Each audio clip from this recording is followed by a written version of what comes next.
So this is how I went from my broken Ferrari steering column switchgear to this complete and working assembly.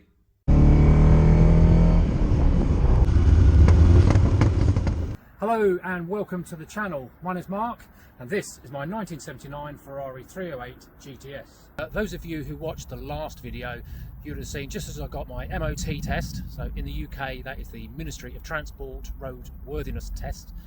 Just after that, the indicator stalk just disintegrated. The assembly was removed and I was left with the car with no lights, no indicators and no wipers, and therefore off the road again. So the first thing I had to do was to dismantle the assembly, try and repair or find a fix for those broken parts, get it back together again and get it back into the car. So to start with, I had to carefully dismantle the assembly. There are lots of very small ball bearings and quite strong springs in there as well. So it had to be a slow, careful process to dismantle everything. Once I had it apart, I could then assess the individual components. Let's have a look at these individual arms or stalks. I'm going to start with the wiper one. Now, this is probably the least used out of all those switches. I imagine these cars haven't, in the past, wouldn't have gone out in the wet very often. I know I certainly don't take it out in the wet. Now, the plastic here is all solid. There's no cracks or anything. It's actually looking pretty good. So I've given it all a good clean up, and then hopefully once I get the contacts and everything back on there and giving them a good clean up as well, this can go back into the assembly. Next up, we've got the light stalk or light switch. Now, this one is fairly well cracked. I guess this is probably the second most used switch on that assembly. And we've got plastic at two ends. This obviously sits on the steering assembly and is cracked in several places. I don't know whether you can see that on the camera, but the crack comes all the way up around here, around the top, and down the other side. And then obviously there's this piece that's missing here as well, which I do have. Now, I've given everything a good clean up. I'm going to run a little bit of wet and dry in the cracks here just to give a little bit of roughness to the surface and something for the resin to adhere to. Now, the reason I'm going for a repair on this is because we've got this metal tube here which is hollow because we've got the cables that run through it, and it seems as though there's a flat section, a flat ring section, which I'm assuming is all part of this one casting. And is probably the reason why this hasn't fallen apart altogether. You can just about see it in there, and if I prise this open slightly, I don't want to prise it too much because it's damaged enough as it is, you can see the metal on the inside of that crack as well.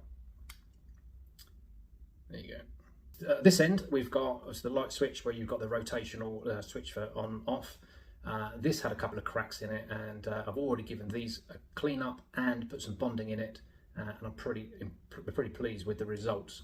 This section here, you've got two contacts. Now, I think when the switch is on the off position, it opens the contacts up, so there's nothing, no power going through. And then when you turn it on, it then allows these to close. So I'm going to make sure that everything here is clean. You can see the solder on there from where the cables come through, which I've taken off. Got to clean that up as well. So let's make a start.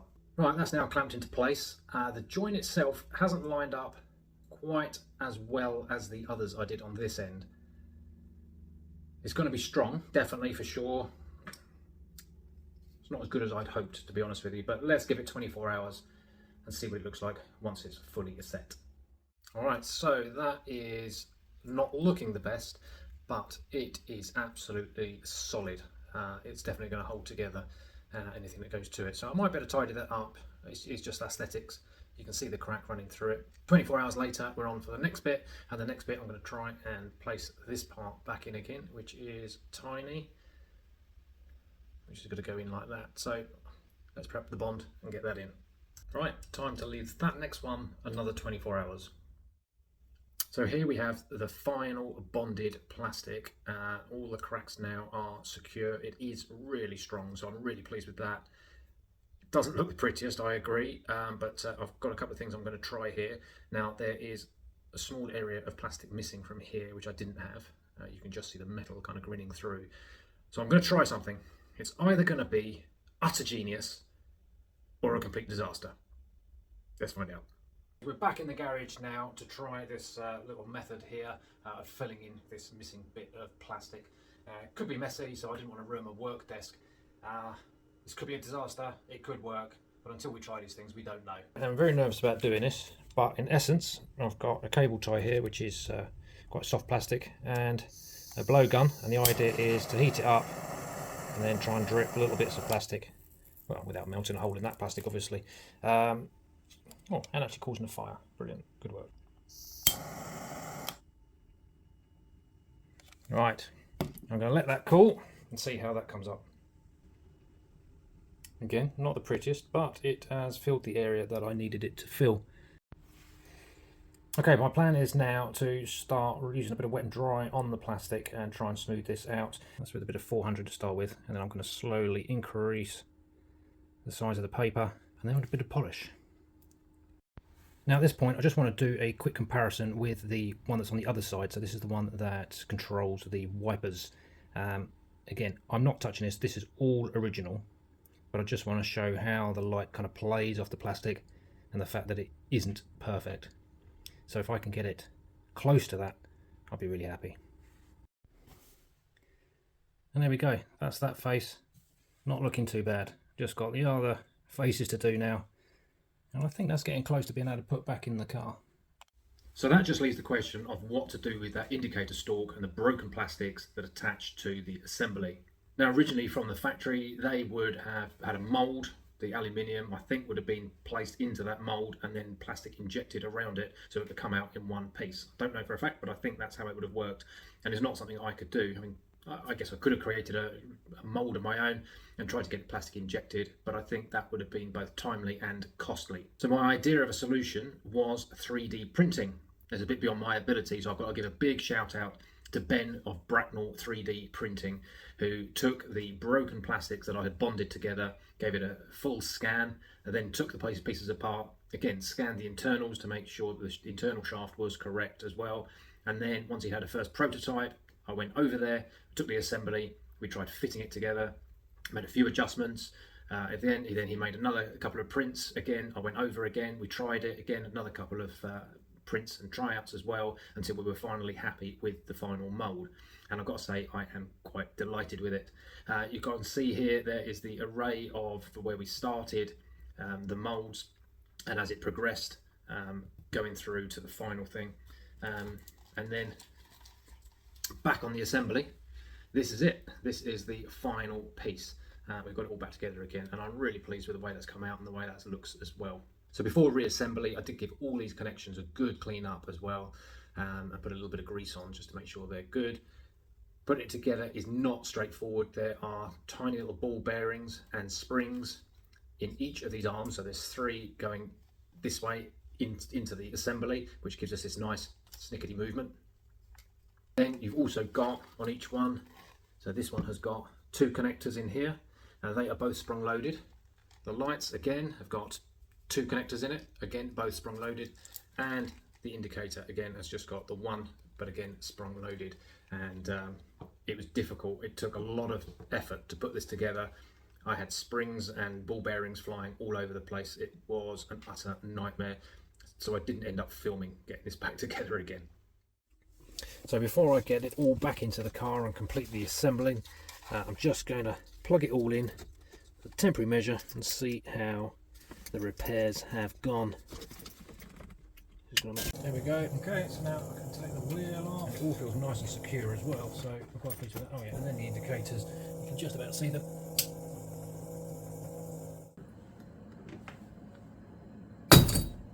Go. The hub off. We can now get our assembly back in. I've just got to make sure that all the cables are completely clear and don't foul anything. Oh, this feels so good to get this back into position, I can't tell you. Got a big screw to go into there. That's got to come up through the wheel, and this lot has got to plug back into here. Now, although this looks like a bit of a mess down here now, we've kind of got this shroud that goes underneath and covers it all up. I'll try and tuck that up inside. Getting excited now. Be back together again. So there's a hole in the hub for the cable, which is for the horn. I can pull that up.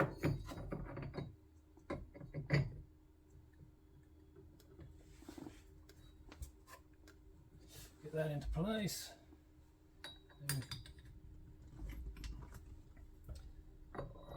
nut, and then our special tool. A bit tight actually, I've got to say, getting past that cable.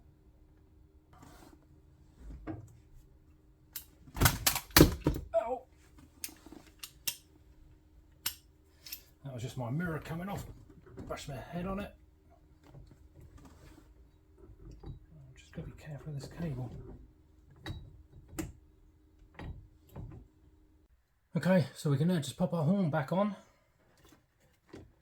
tidy these up, and I've just got to find the right screw for that, because that is definitely not right.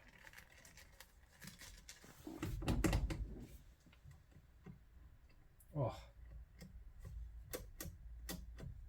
that just feels so good.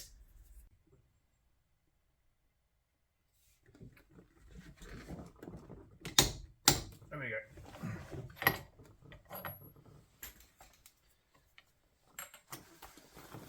Somewhere in my pocket.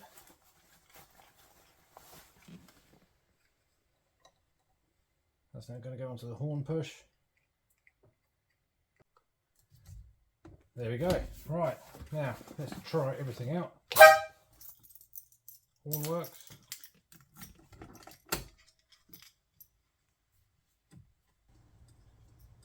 Indicator. Indicator. Lights, headlights, full beam, wipers,